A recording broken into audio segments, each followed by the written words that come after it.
السلام عليكم مشاهدينا الكرام، لقاء جديد اليوم راح نتجول بشوارع بغداد ونشوف الشباب بمناسبة عيد راس السنة.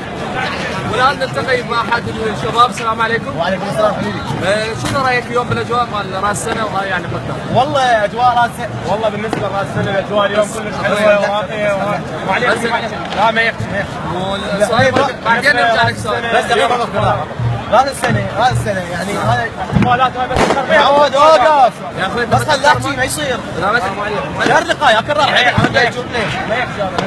بالنسبة لراس السنة احتفالات اليوم كلش حلوة. بس الخربية بالطقطقات والله. اي يا اخوي. اي والله من عندك الخربية بالطقطقات وهاي سوالف الهوسة والازدحام. الحمد لله امان.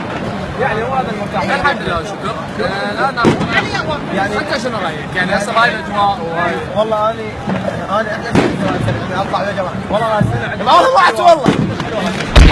شنو مو حكي؟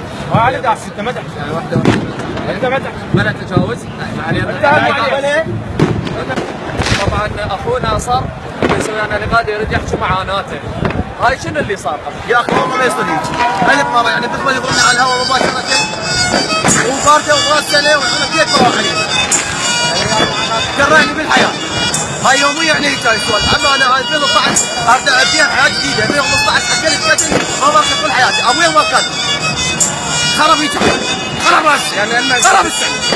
زين انت شنو معناته؟ معناته من هذا كرار بعد واحد وياه مش ما بها. وينه كرار؟ ذاك هو واقف. كرار؟ بس خرج. شنو السالفه؟ قلت له انا بس تقبلها انت؟ لا قلت فيديو يعني انا برنامج ناسي الحكومه. ما سويت شيء ما سويت. لا الدكتور حي عبد العباد. هذا كذا يسوي لي حمله خاصه هي. هذا مو حكي والله مو حكي. لا مو حكي. لا انا مو حكي. ما اقدر. بس يعني هاي سنه جديده والعالم سامح فيها ويسوي شغلات جديده. يعني اترك هاي السالفه، اترك غلطه، انتم صفحه جديده. هاي يعني مشاهدينا الكرام الى هنا ننهي حلقتنا اليوم لان عاد جو سعيد ويانا اخونا. السلام عليكم حبيبي. ان شاء الله